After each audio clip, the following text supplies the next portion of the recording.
Estamos transmitiendo un nuevo vivo desde aquí, desde Militamos Adopción. Está bien. ¿Qué tal, Mariano? Perdón, ¿eh? No, no hay nada que perdonar. Todo más que bien. Bueno, gracias por la invitación. Un gustazo. Aparte de que estás realmente implicado, ¿no?, en el tema de la adopción a través del DNRUA, le contamos a todos los que nos están escuchando que es el organismo que se ocupa de descentralizar, ¿no?, a todos los aspirantes para la guarda adoptiva. Pero además estás cerquita de nuestro corazón porque también estuviste cuando presentamos el primer libro de Militamos Adopción allí en la CENAP en el mes de noviembre, un libro que les recordamos a todos que pueden descargar de manera gratuita y se van a enterar de muchas cosas que tienen que ver con la adopción. Pero bueno, hoy no voy a hablar yo tanto, vas a ser vos el que va a tener la palabra. Contanos un poquito de tu trabajo, si te parece. Bueno, cómo no. Bueno, mi nombre es Juan Janot, soy el director nacional del Registro Único de Aspirantes a Guarda con Fines Adoptivos, que depende del Ministerio de Justicia y Derechos Humanos de la Nación. La función principal que tenemos, como bien adelantó Mariano, es administrar la base de familias inscriptas para adoptar de todo el país. Cada provincia, desde el 2017, están todas las jurisdicciones abiertas. Se crea este organismo por la ley 25854 y se fue invitando a cada una de las provincias a adherir, ¿no? Y bueno, desde el 2017 están todas las jurisdicciones adheridas. Esto implica, y está buenísimo, porque implica que hay todo un trabajo en red, ¿no? En adoptar, se acercan al registro que corresponde a su domicilio. Y esa inscripción es válida en todo el país. O sea, en cada provincia y junto en Cava también hay un registro, entonces las personas interesadas en adoptar se van a acercar a ese registro, ¿no? Y lo que va a hacer ese registro, les van a pedir cierta documentación que es muy sencilla de conseguir. No son muchos los requisitos para adoptar, que eso también hay como cierto mito, ¿no? Que es un trámite muy engorroso y que demora muchísimo tiempo, y la realidad es que se pide muy poca documentación, ¿no? Y los requisitos son tener 25 años, tener 5 años de residencia en el país, esto es para extranjeros, sino cualquier argentino puede adoptarse, y tener 16 años de diferencia entre el adoptado y el adoptante, ¿no? Esto para pensar la disponibilidad adoptiva, que más adelante también vamos a conversar acerca de qué se trata eso, ¿no? Y lo que van a tener luego son entrevistas con un equipo técnico, ¿no? Generalmente está conformado por psicólogos, psicólogas, trabajadores sociales. Y en esas entrevistas lo que se va a trabajar es qué proyecto adoptivo pueden armar. Que es un proyecto adoptivo muy singular, ¿no? También vale aclarar que pueden inscribirse personas solas, matrimonios, parejas, matrimonios igualitarios, parejas igualitarias. Pero sí es importante ¿no? ¿Qué proyecto singular pueden armar, ¿no? Y a qué niños podrían adoptar. Y eso es lo que se trabaja con el equipo, ¿no? Porque a veces uno tiene una idea, ¿no? De se acerca a la adopción y a mí me gustaría adoptar un bebé. Pero después también conversando con el equipo, también podrían adoptar un niño de 6 años, ¿no? Entonces, es algo que está bueno entender el proyecto adoptivo como un proyecto dinámico, ¿no? Que mientras uno esté inscripto en el registro puede ir repensando esta disponibilidad adoptiva, ¿no? Tener cierta flexibilidad.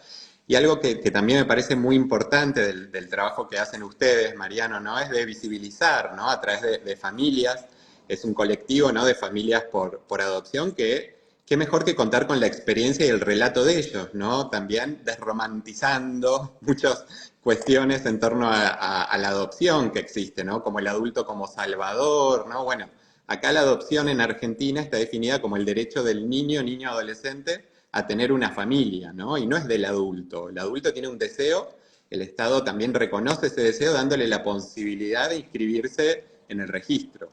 Pero eso no garantiza, ¿no?, que culmine en una inscripción, ¿no? Porque también, como hablamos, se trata también de una evaluación, ¿no? Y creo que es muy importante que las familias que se acerquen y están interesadas en adoptar puedan también ir a espacios de formación acerca de adopción, ¿no? Y qué implica también adoptar un niño que viene con su historia, ¿no? Que tiene una identidad que tiene que ser respetada también.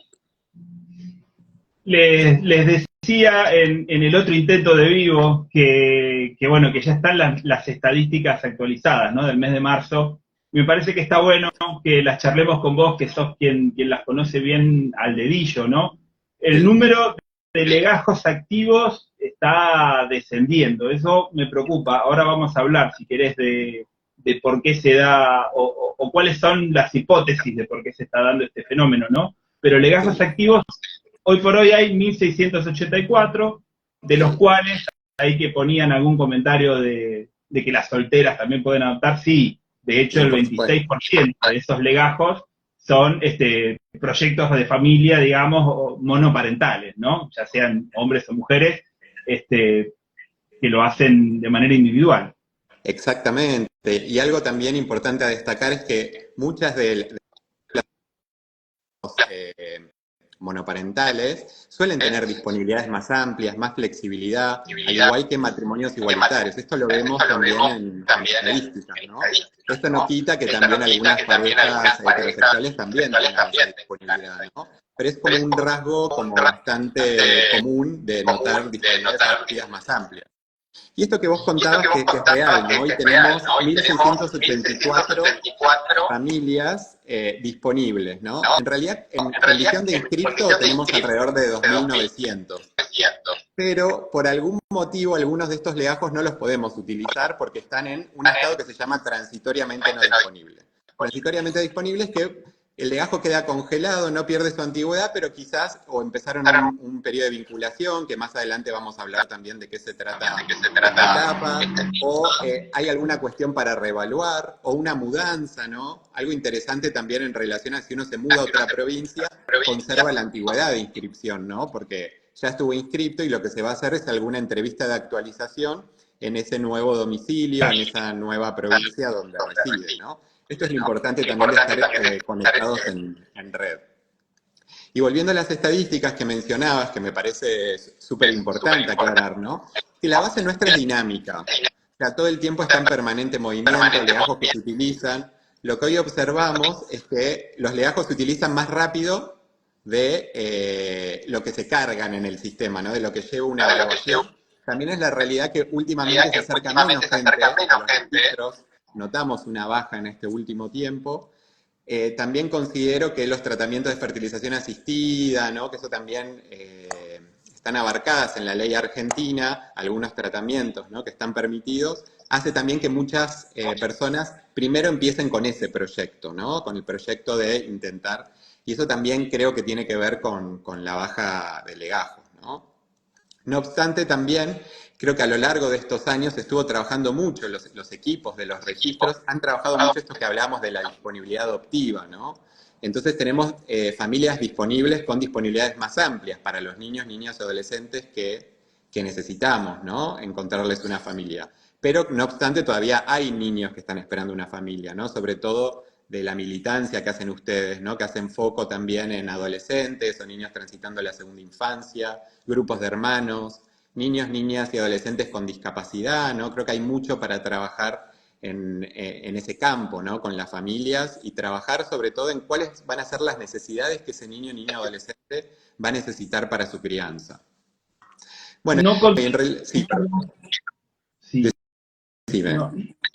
No, que no contamos con estadísticas que se actualicen tan fácilmente o que sean tan fidedignas, digamos, con respecto a los chicos y chicas que están en los hogares, que están esperando para ser adoptados. Yo creo que ahí tenemos una pequeña falencia que deberíamos ver cómo mejorar, ¿no? Porque, por ejemplo, de los 1.684 legajos, ¿no? Que están disponibles hoy en el DNRUA, hay 17 nada más que se imaginan adoptar a un grupo de 3 hermanos, cuando en realidad estoy seguro de que grupos de 3 hermanos debe haber, de 4, un montón, y quizás haría falta por ahí tener más claridad, ¿no? al respecto.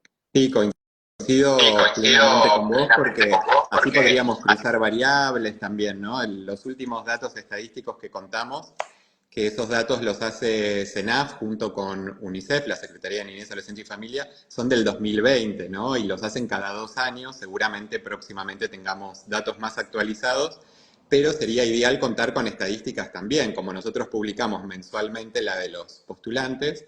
La realidad también es que muchos actores intervienen en un proceso adoptivo, ¿no? Están los organismos de protección, los juzgados de familia o con competencia en adopción, y también los registros, ¿no? Nosotros ingresamos en la última instancia, ¿no? Cuando ya se declaró la situación de adoptabilidad de ese niño o adolescente, hablando de los registros, ¿no? De adoptantes. Y se les están buscando familias, agotaron las instancias de posibilidades de revincularse con su familia de origen. Creo que sí, sería importantísimo contar con estadísticas, coincido con vos, para poder cruzar esas variables y trabajar sobre campañas de difusión, ¿no? De familias que hayan adoptado chicos más grandes, que creo que eso también tiene otra llegada. Por eso también me parece importante el trabajo que hacen ustedes, porque tiene otro impacto en la gente, ¿no? Diferente que profesionales hablen de la temática, sino familias que te cuentan una situación real, con las situaciones que se fueron encontrando, ya sea en la convivencia, en los primeros encuentros. Hay que lograr romper con muchos miedos que están sostenidos en prejuicios, ¿no? Estaba viendo, vuelvo a las estadísticas, el 85% de esos legajos que se inscribieron lo hacen, digamos, con una disponibilidad adoptiva, que ahora nos vas a explicar bien qué es lo de disponibilidad adoptiva, de hasta 3 años, ¿no? Y de ahí empieza como una suerte de cuenta regresiva, porque cada vez que se piensa en un chico un poquito más grande, cada vez va bajando el número, ¿no? A los 7 años ya son el 28%, a los 10 años el 6%, y a los 12, bueno, ni hablar, porque ya es el 1%, ¿no? O sea, estamos realmente viendo ahí cómo es la pendiente de esa escala, es muy, muy pronunciada. Sí, está bueno lo que estás contando. Bueno, primero la disponibilidad adoptiva tiene que ver con esto, con qué características o estas familias que se están presentando para adoptar, ¿a qué niños, niñas, adolescentes podrían adoptar? ¿Con qué características, no? Esto es, ¿entre qué franja etaria podrían adoptar niños, niñas, adolescentes? ¿Podrían adoptar hermanos? Bueno, ¿cuántos hermanos, no? ¿Podrían adoptar algún niño con alguna situación de salud o discapacidad? Bueno, ¿con qué tipo de discapacidades, no? Empezar a trabajar esto con cada una de las familias, ¿no? Y el resultado se ve en las estadísticas. Esto que vos hablabas también son estadísticas inclusivas. Esto es, por ejemplo, si hacemos una búsqueda para un niño de 1 año, el 85% de la base. Pero quizás esos que aceptan para un niño de 1 año también aceptan a un niño de 6, ¿no? Entonces, por eso los porcentajes a veces uno dice, pero ¿cómo? Para 6 años hay 45%. Y lo interesante también es que para niños de 6 años, hace 2 años teníamos el 28%, hoy tenemos el 45%. O sea que hay un trabajo que se fue haciendo, ¿no? Y creo que tiene que ver con la visibilización. También, bueno, nosotros brindamos talleres para familias inscriptas todos los meses, que ahora este año estamos por retomarlos, y trabajamos esto de la disponibilidad adoptiva, ¿no? Y creo que tiene que ver con un trabajo sostenido y de intercambio con los profesionales que trabajan en la temática, ¿no? Para tener proyectos adoptivos más acordes a los niños, niñas y adolescentes que tenemos en nuestro país en adopción. Y como vos decías, también para 8 años, si hacemos una búsqueda para un niño o niña de 8 años, tenemos el 19% y así va bajando, ¿no? Para adolescentes, como vos comentabas, tenemos 17, para grupos de hermanos, dijiste el 17% para más de 3 niños, pero para adolescentes también tenemos muy pocos legajos, ¿no? Entonces, nada, es algo importante para seguir trabajando, pero también hay que ser muy cuidadosos, ¿no? En qué compartimos de esos niños, niñas y adolescentes, sobre todo en convocatorias públicas, ¿no? Ser muy cuidadosos de qué transmitimos de esos niños, niñas, adolescentes, preservar su identidad, preservar también su historia. Creo que eso también es muy importante y hacer más hincapié en qué características necesitamos de los adultos, no de los niños, de cómo son, ¿no? Sino para ese niño, niña, adolescente que estamos buscándole familia, ¿qué cuestiones va a necesitar para su crianza? Claro, sí, es cambiar el paradigma, cambiar, digamos, el eje desde donde nos enfocamos a la hora de adoptar, que creo que muchas veces es con lo que nos encontramos y discutimos y damos esa batalla discursiva, ¿no? Porque nos hablan de el tiempo que espera el adulto para ser evaluado, para ser aceptado, para que después lo llamen. Y como que, bueno, a mí la verdad que lo que me conmueve es el tiempo que pasan los chicos esperando que se les encuentre, digamos, a esos posibles padres o madres que se corresponden con su necesidad, ¿no? Sí, totalmente. Bueno, algo que están haciendo muchos de los registros también que está bueno es, porque el proceso es así, ¿no? Se declara la situación de adoptabilidad, ese juzgado de familia le va a pedir al registro local. ¿Por qué? Porque la idea también siempre en las búsquedas es respetar ese centro de vida del niño adolescente, ¿no? Porque tiene sus amigos, quizás se vincula con algún familiar también, a veces con un hermano, a veces con un tío, y se evaluó que es un vínculo muy importante para ese niño adolescente, ¿no? Entonces, tiene que ser preservado. Entonces, a veces cuando no hay familias en el registro en particular, hacen una búsqueda interna y convocan familias que tengan una disponibilidad similar, que no llega a ser para ese niño adolescente, pero vamos a suponer, se está buscando para un niño de 8 años, pero hay una familia que está dispuesta a adoptar un niño de 7 años. Bueno, se la va a consultar, contándole algunas características más de ese niño adolescente. Y después, si no, ahí nos dan intervención a nosotros donde vamos a empezar a hacer la búsqueda en las provincias vecinas, ¿no? Cercanas a donde vive ese niño adolescente, priorizando la cercanía, la proximidad geográfica, y después hacemos una búsqueda, si no, en todo el país, ¿no? Pero siempre las búsquedas están orientadas en eso, ¿no? En primero, si encuentran en la provincia, jurisdicción donde vive ese niño, mejor, digo, ¿no? Y si no, bueno, se buscará. Siempre lo más importante es eso, ¿no? De que ese niño adolescente pueda vivir en una familia. Hablamos en esa etapa de espera, ¿no? En esa larga, en algunos casos, espera. Se utiliza mucho el término de espera activa, de realmente no quedarse al lado del teléfono sentado a ver cuándo me llaman, sino estar provocando cosas, haciendo cosas para uno prepararse. ¿Cómo son esos talleres, esas recomendaciones, consejos? ¿Qué es lo que ustedes dirían que hay que hacer? Mira, nosotros siempre, como vos decís, creo que es importante prepararse si llega ese momento y contar con más herramientas, ¿no? Porque siempre acompañar a un niño adolescente, digo, depende también qué edad tenga, ¿no? Hay adultos también que, por ejemplo, no están preparados para jugar con un niño, ¿no? Bueno, entonces estas cuestiones siempre está bueno trabajarlas, cómo se imaginan que serán esos primeros encuentros. Después también trabajar esto que hablábamos de que ese niño, niña o adolescente viene con una historia, hasta incluso un bebé, ¿no? Nació en un determinado lugar, nació con determinado peso, ¿no? Tiene un nombre que es importante que sea respetado también, ¿no?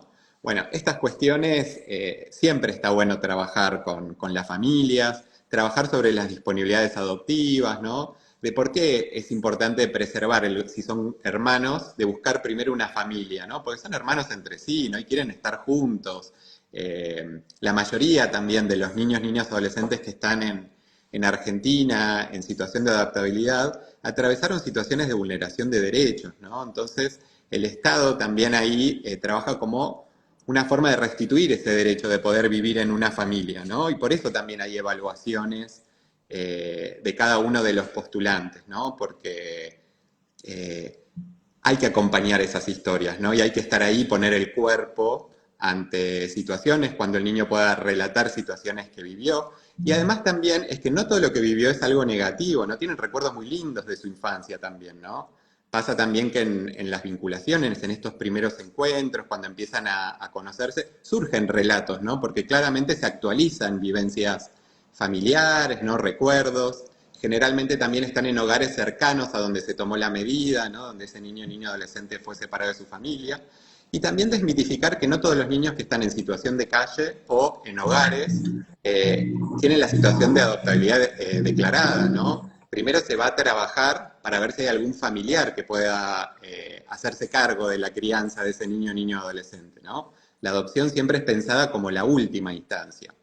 Y algo interesante que trajo el Código Civil y Comercial es que trajo plazos muy concretos para trabajar, ¿no? Entonces es una brújula muy importante para todos los operadores del sistema de poder trabajar en pos de esos tiempos, ¿no? Obviamente que a veces se demoran un poco más, no es algo tan rígido en el sentido, pero sí tenemos que tener ese norte, ¿no? Que es el derecho del niño, niño, adolescente a vivir en una familia y trabajar en esos plazos. Bueno, justamente cuando hablamos de identidad, cuando hablamos de esa vida, ¿no?, pasada, ahí es donde surgen, yo creo que algunos de los miedos más importantes, que tienen que ver con, después me van a quitar al niño o niña, después qué pasa si aparecen otros hermanos. Hay ahí un montón de ideas, de prejuicios instalados. ¿Qué te parece que podrías decir como para tranquilizar un poco esos miedos que aparecen? Sí, esto que vos decís nosotros en las charlas informativas que brindamos es como una pregunta muy frecuente, ¿no? De este miedo, si va a aparecer algún familiar. Como también si eso fuese algo malo, digo, ¿no? Al contrario, digo. Generalmente, cuando uno es convocado para una vinculación, les cuentan, ¿no?, sobre la historia de este niño, sus particularidades, con quién se está vinculando actualmente, por qué no se ve con sus padres, o quizás sí, hace cuánto que se tomó esta medida, ¿no? Entonces van a tener mucha información. Y en la mayoría de los casos no ocurre que se encuentre o algún familiar, como dicen, que va a tocar la puerta y va a aparecer, porque en estos plazos se trabajó con la familia de origen, ¿no? Se trabajó con estos progenitores. Siempre la idea es que ese niño pueda vivir en su familia, pero bueno, hay que ver si con qué tienen que ver estas vulneraciones de derechos, ¿no? Nosotros hablamos de vulneración de derechos con situaciones de negligencia, de violencia, de abuso. Bueno, depende de la situación de cada uno de esos niños, niñas o adolescentes, ¿no? Pero quizás hay cuestiones de negligencia que sí se pueden revertir, ¿no? Entonces, se va a ir viendo cada uno de estos casos. Y también de antemano en muchos casos también se sabe si van a tener que mantener algún vínculo con algún hermano, con algún primo. De hecho, hasta en el marco de la vinculación se hacen encuentros, ¿no? Una vez avanzada, ¿no? Luego de estos primeros encuentros de acercamiento, con este familiar con el que se vincula, ¿no? Para que también el familiar se quede tranquilo, ¿no? Los postulantes que se están conociendo con ese niño, niño, adolescente, se queden tranquilos de que sí, se evaluó que es un vínculo saludable para ese niño, niño, y le hace bien verlo, ¿no? Entonces, ¿por qué privar a ese niño, niño, adolescente de eso, ¿no? Entonces, creo que algo muy importante en la adopción para tener en cuenta es que para mí adoptar es poder aceptar la subjetividad del otro, ¿no? De querer al otro como es. Digo, con sus cosas, con lo que le gusta hacer, no intentar cambiarlo, no intentar, porque es imposible moldear a alguien, digo, ¿no? Y aparte, digo, la riqueza de la diversidad tiene que ver con eso, ¿no? De que todos somos diferentes, lo que nos hace únicos. Entonces me parece que es poder abrazar al otro como es, ¿no? Creo que la adopción tiene que ver con eso. Hoy justamente en el chat, digamos, en el que estamos, ¿no?, quienes participamos de Militamos Adopción, hablábamos de las expectativas que uno tiene que ir abandonando, ¿no?, en la medida de este proceso. Ir quitándose esas capas de cebolla, si se quiere, de sueños o de expectativas, no porque no vaya a poder cumplir sueños que tienen que ver con la parentalidad o con la maternidad, sino porque no existe ese hijo ideal o esa familia modelo, sino que bueno, que uno tiene que ir aceptando las propias limitaciones y también ir comprendiendo que el otro, el otro también juega, el otro es como es, ¿no? Exactamente, sí, sí. Está bueno esto que mencionás también, ¿no? De ir haciendo ciertos duelos, ¿no? Del hijo que uno se imaginó y bueno, ¿no? Que hasta incluso desde la biología uno se imagina, ¿no? Cómo será y quizás después no es como uno se lo imagina, ¿no? Pero el tema está en esa disponibilidad de cada uno, ¿no? Y de querer al otro como es, ¿no? Que me parece que eso es lo que lo hace único, lo que le va a permitir ser más libre, explorar, ¿no?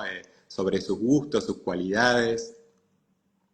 Sí, y los vínculos que se crean también son únicos y son, digamos, incomparables, ¿no? A otros. Y bueno, y hay que estar abierto a poder disfrutar de cómo se construyó ese vínculo, ¿no? Que por ahí, eso, no es como uno lo había soñado cuando era más chico, cuando era más joven, cuando era más grande, en fin, poder poner eso en su justo valor, ¿no? Sí, sí, por más que también uno lea y también no tenga herramientas para vincularse con un niño adolescente a través de la adopción, también siempre va a haber un factor sorpresa, también va a haber cosas que uno como adulto no va a entender, ¿no? Y va a costar tiempo, ¿no? El tema es también cómo uno se posiciona ante esas situaciones, ¿no? O me alejo ante esto que se me vuelve ajeno, digamos, ¿no? O me pregunto qué es lo que le estará pasando, digo, ¿por qué reacciona de esta manera, ¿no? Entonces me parece que eso también son como dos posturas ante situaciones, ¿no? Porque como decíamos también, no es que todo va a ser espectacular, ¿no? Quizás las primeras salidas sí, ¿no? Que uno se conoce, son lúdicas, divertidas, se hacen actividades, pero después en la convivencia también, ¿no? No es lo mismo. Y Sí, lo no es lo mismo importante también es ir a eso, tomar un ¿no? helado que hacer los deberes juntos, ¿no? Claro. Y que ese niño también pueda mostrarse como es, tampoco que esté sobreadaptado, ¿no? Hay familias que me contaban, no, no sabes qué maravilla, terminamos de comer y lavó los platos. Bueno, a ningún niño le gusta lavar los platos. A mí me llama la atención que quiera lavar los platos, ¿no? Eh, sí, prefiero que diga algo que no le gusta, que se enoje cuando tiene que enojarse, que se pueda poner triste, ¿no? Habla de que él se está relajando y se está permitiendo ser como él es. Todo esto que estamos describiendo también lo hace Juan, es algo que hemos querido transmitir en estas últimas semanas. Hemos trabajado bastante en esas diferencias que existen entre la crianza de hijos biológicos y la crianza de hijos adoptivos. No porque haya mejor ni peor, ni porque haya una sino que hay pequeñas diferencias que a veces es importante tenerlas en cuenta a la hora de uno embarcarse en esto, ¿no? De la adopción. Y me parece que ahí apuntaste también algunos detalles que se suman. No sé si hay algo más, ahora que te lo digo, si hay algo más que se te ocurre al respecto. Sí, yo creo que tiene que ver con esto y además que al principio, para tener en cuenta en la adopción, que son extraños al principio, ¿no? No es que, pues a veces también trabajamos con equipos de hogares, ¿no?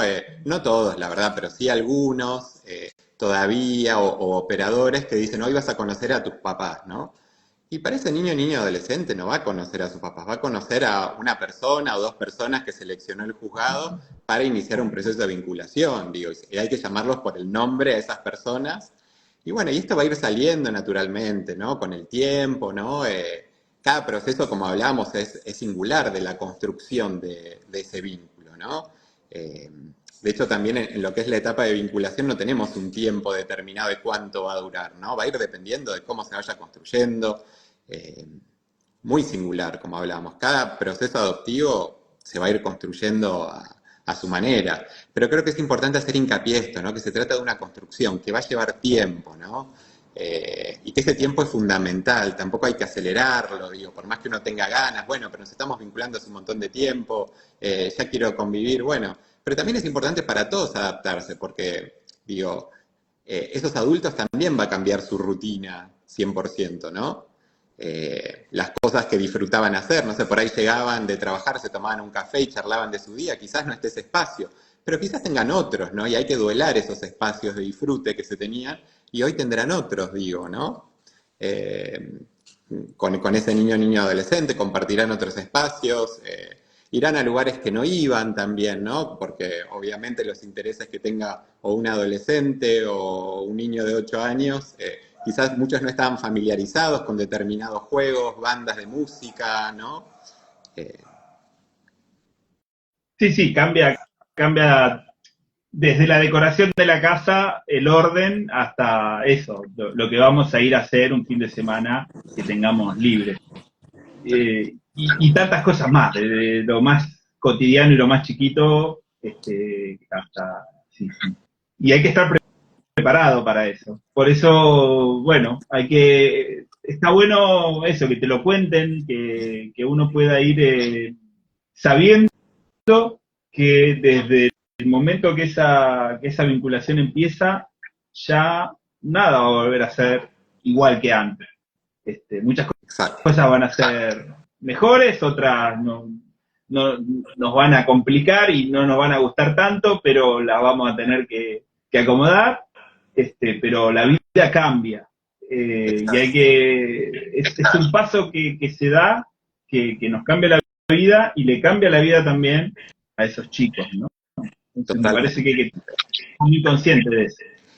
Y esto que hablábamos, ¿no? De la vinculación, para explicarles por ahí gente que se suma o de a poquito se está acercando a la adopción, es la etapa cuando el juzgado ya seleccionó una familia para vincularse con ese niño, adolescente o grupo de hermanos, ¿no?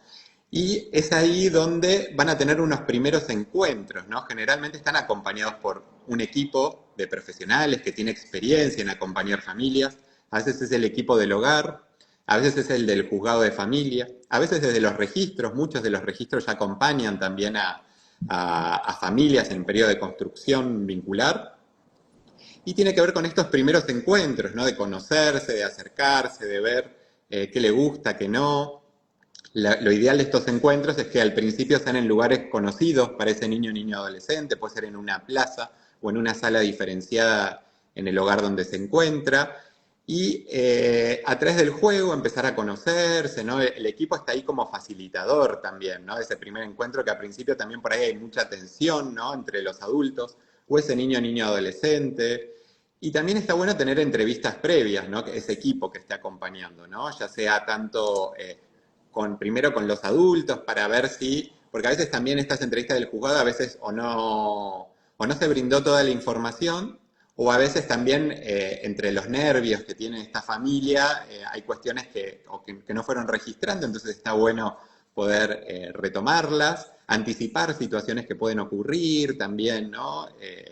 Y que puedan también desplegar todos estos miedos, inseguridades que puedan llegar a tener al principio. Y trabajarlas antes de iniciar un proceso de vinculación, antes del primer encuentro. Lo mismo con ese niño adolescente. Presentarse el equipo que esté trabajando, decirle que vamos a estar para acompañarlo, que va a conocer a unas familias, que si le gusta otro día los va a poder volver a ver, ¿no? Entonces es importante también que el equipo que esté acompañando en el hogar pueda ir trabajando después de cada uno de estos encuentros, de cómo se siente ese niño adolescente, si tiene ganas de verlos, si hay algo que no les gustó, si les gustó todo, bueno, estas cuestiones poder ir trabajándolas, ¿no? Y si hay algo que no le gustó, no quiere decir que se terminó la vinculación, sino que haber algunas cositas para ir trabajando y viendo qué es lo que se imaginaba, qué esperaba. No, claro, así como el adulto llega con expectativas, los niños llegan también con expectativas, con deseos, con miedos, con necesidades.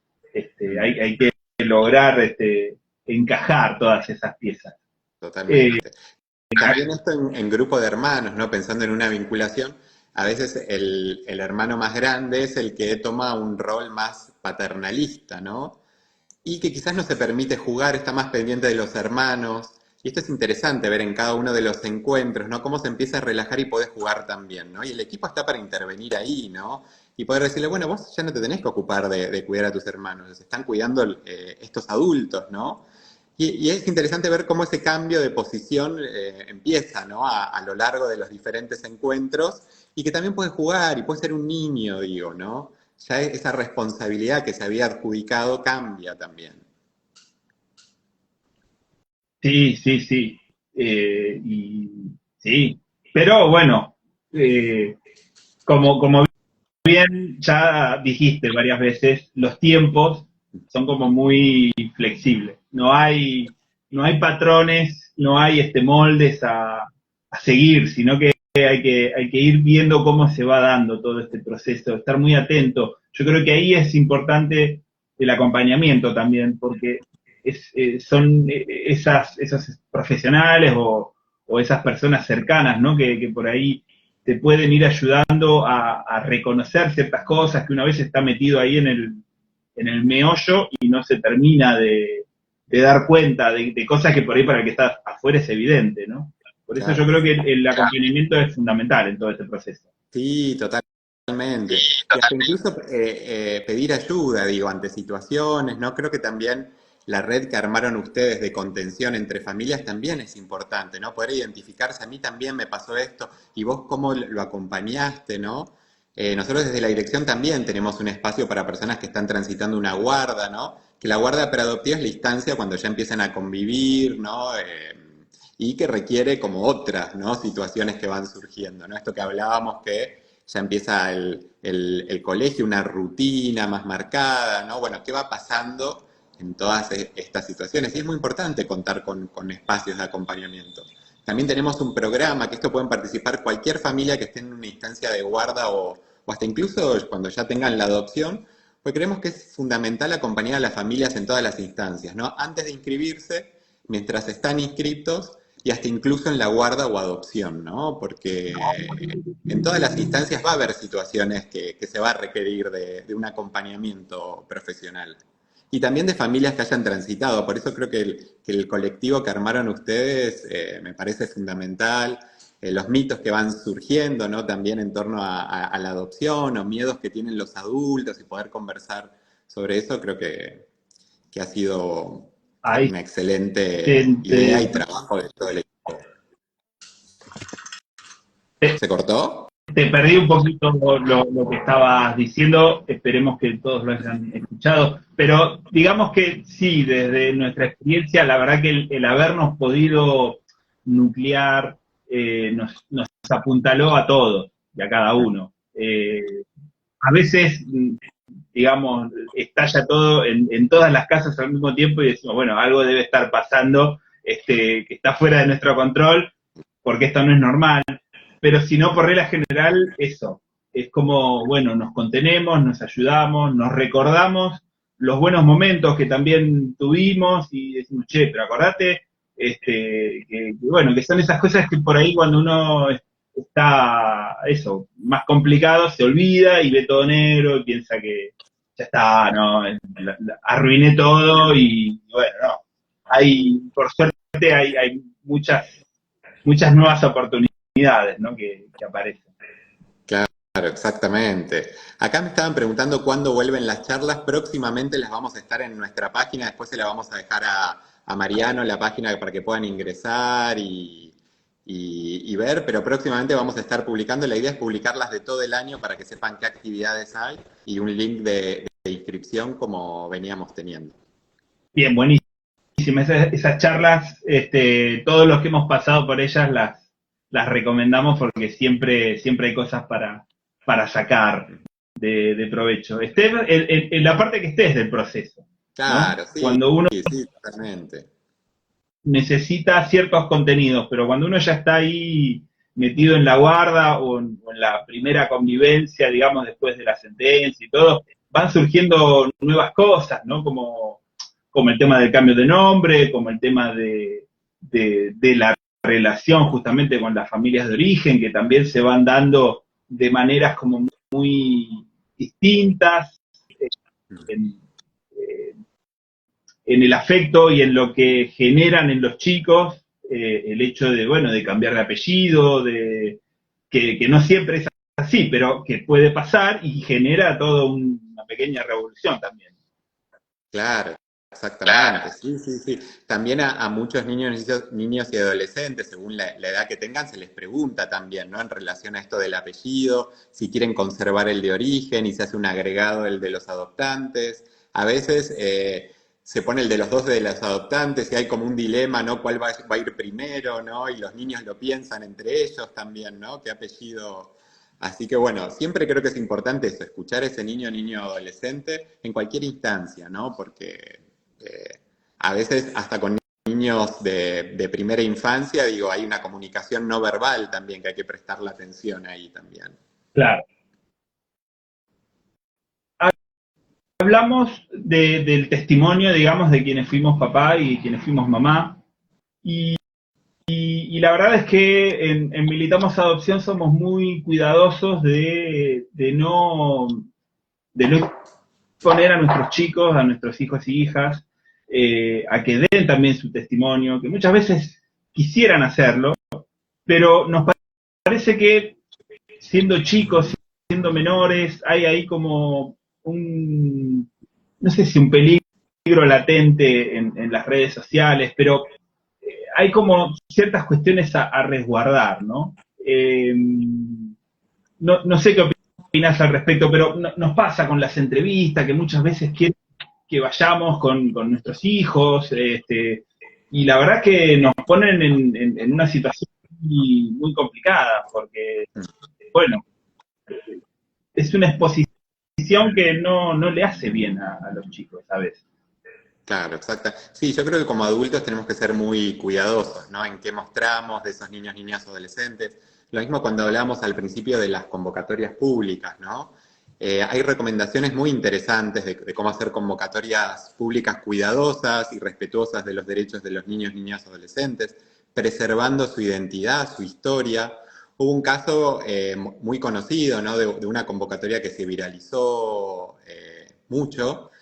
Y recuerdo que en una entrevista ese adolescente dijo, lo que no me imaginé que se iba a viralizar tanto y me vieron como un pobrecito, y yo no soy ningún pobrecito. Entonces creo que tenemos que ser muy cuidadosos y cuidarlo, ¿no? A este adolescente, independientemente de la edad que tenga. Si es un menor de edad, digo, tenga 15, 16, también debemos preservar su identidad, ¿no?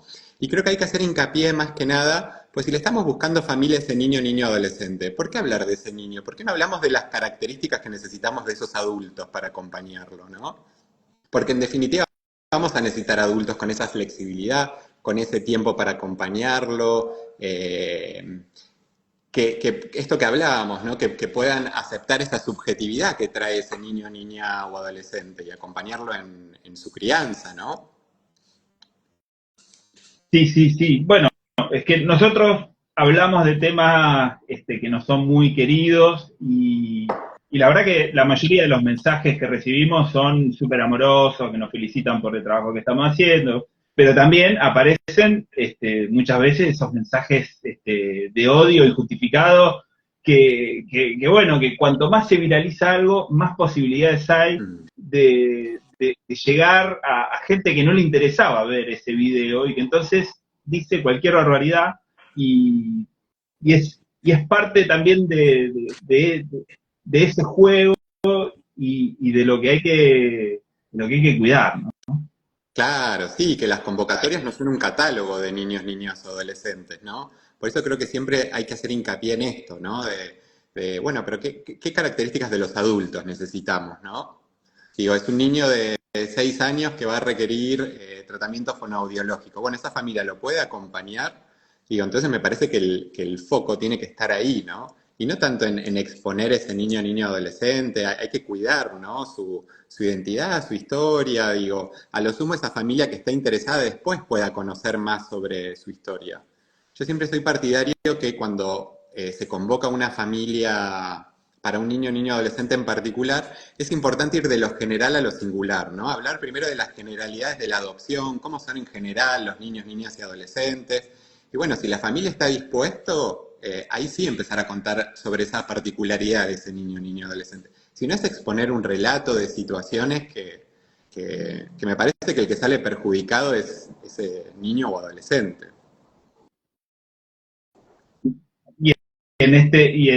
Digamos, y si hablamos de una convocatoria pública, además es contar cosas a gente que es totalmente ajena a esas circunstancias, porque no hay no es que solamente enterar de eso, no sé, la gente que está anotada en el RUA, que podría ser, digamos, un criterio de exposición, pero no a cualquier gente. Digo, es todo un tema eso, que genera mucho debate también dentro de la misma gente que forma parte, ¿no? De los equipos que trabajan con infancia. Exactamente.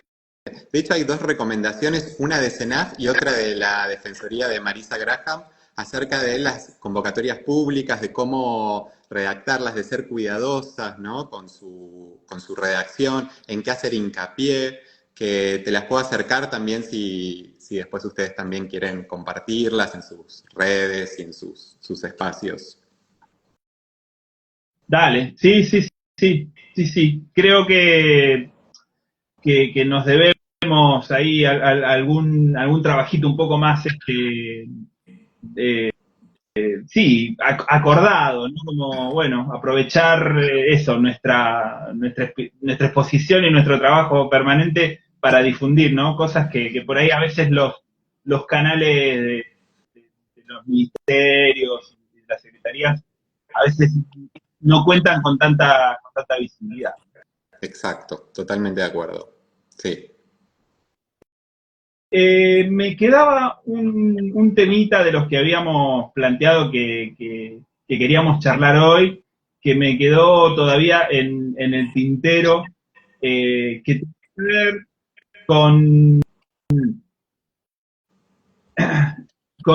los mitos sobre adopción. Más allá de que hablamos un montón de cuestiones que tienen que ver con eso, pero me gustaría que aprovechemos, como aprovechamos cada uno de estos vivos y estas conexiones, para seguir intentando derribar estos mitos. Hablando de que no siempre los recuerdos que traen los chicos tienen que ver con cosas negativas. De hecho, puede ser que hayan pasado por cosas negativas y que, sin embargo, no te lo cuenten o no lo quieran hablar, no sea un tema que aparezca permanentemente o que ellos traigan prioritario, pero que a lo que quiero llegar en realidad, y quiero que me ayudes a clarificarlo, es que por muy oscuro que sea ese pasado, esos chicos están con una vitalidad y con unas ganas de transformar su vida, ¿no? Con lo cual, no hay que pensar que porque hayan padecido circunstancias feas, que su futuro se cierra o están condenados a repetir ciertos patrones de conducta por cuestiones de genética, si se quiere. Un montón de mitos juntos. Sí, no, es que totalmente, está muy bien como lo describís, porque a veces hasta hay recuerdos que quizás obviamente atravesaron situaciones de vulneración de derechos, como hablamos, pero también quizás pasaron por una panchería donde una vez fue a comer un pancho con el papá y tiene un recuerdo lindo de ese momento, ¿no? Y creo que hay que poder alojar a ese niño adolescente, que él pueda, a la medida que él pueda, ¿no? Sin forzarlo tampoco cuando vaya surgiendo, darle un lugar de escucha. Ah, sí, ¿y qué te acordás de ese día, por ejemplo, ¿no? ¿Y cuántos panchos te comiste? No sé, por decir algo, ¿no? Pero darle lugar a que también él puede hablar porque es parte de su historia, de lo que le pasó, digo, o como también cosas tristes, digamos, ¿no? Y poder decirle, ¿en serio te pasó eso? Bueno, con nosotros eso no te va a pasar, digo, ¿no? Porque es también brindarles un espacio de seguridad y de acompañamiento para que él pueda expresarse a medida que vaya surgiendo, ¿no?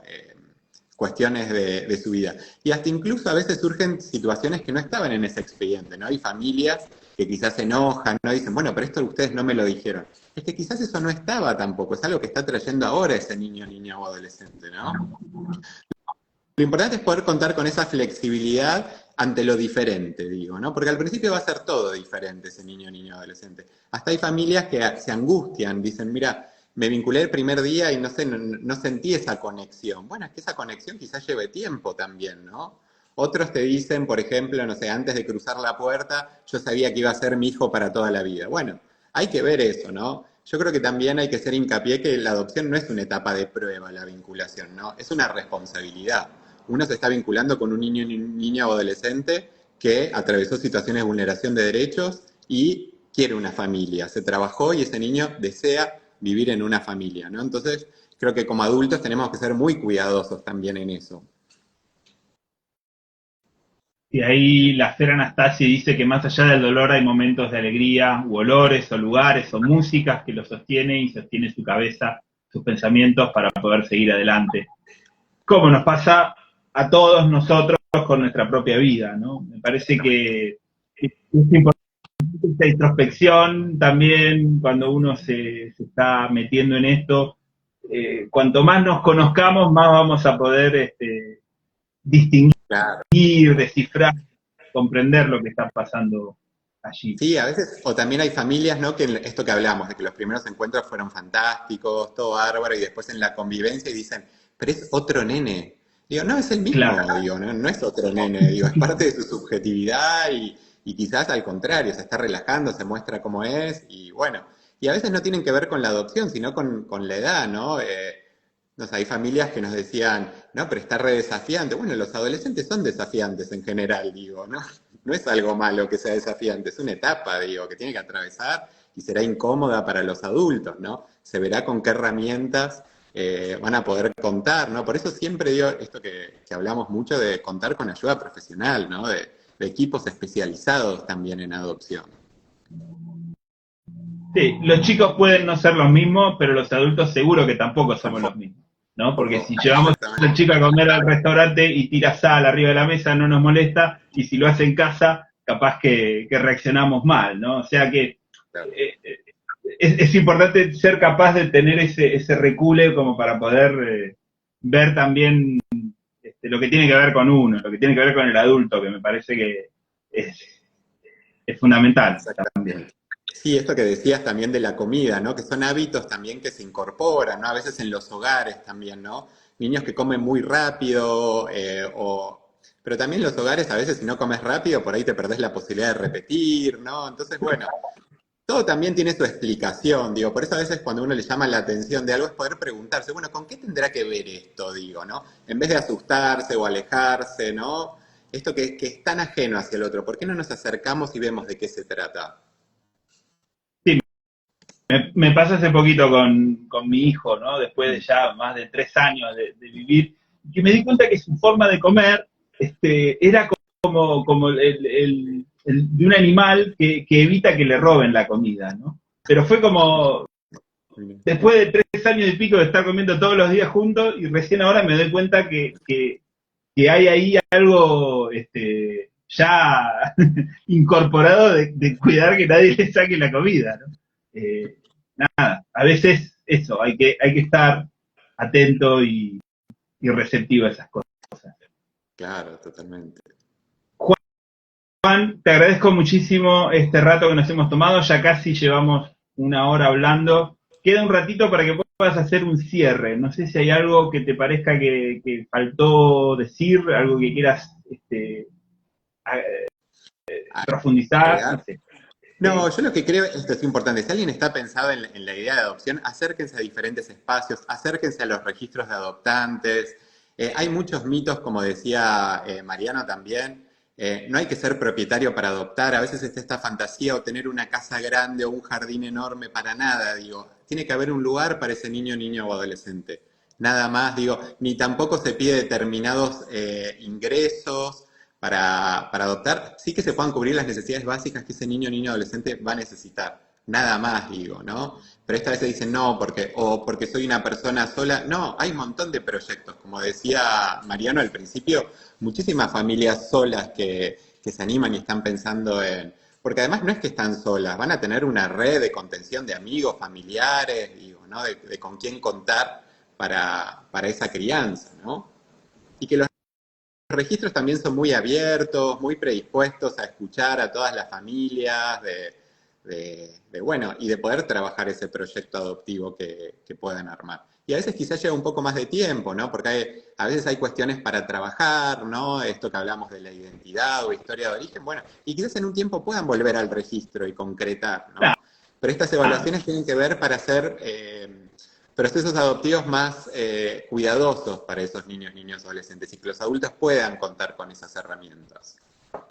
No, simplemente esto de que personas que están interesadas en adoptar, que vayan a diferentes espacios, que se vayan acercando, o estas charlas informativas también, ¿no? Donde es un espacio donde puedan también un espacio que podamos responder, ¿no? Sobre estas preguntas que traen miedos, inseguridades, y que es posible, ¿no? Ustedes lo muestran en su colectivo, ¿no? Familias que han adoptado, cada uno con su recorrido, ¿no? De sus historias personales.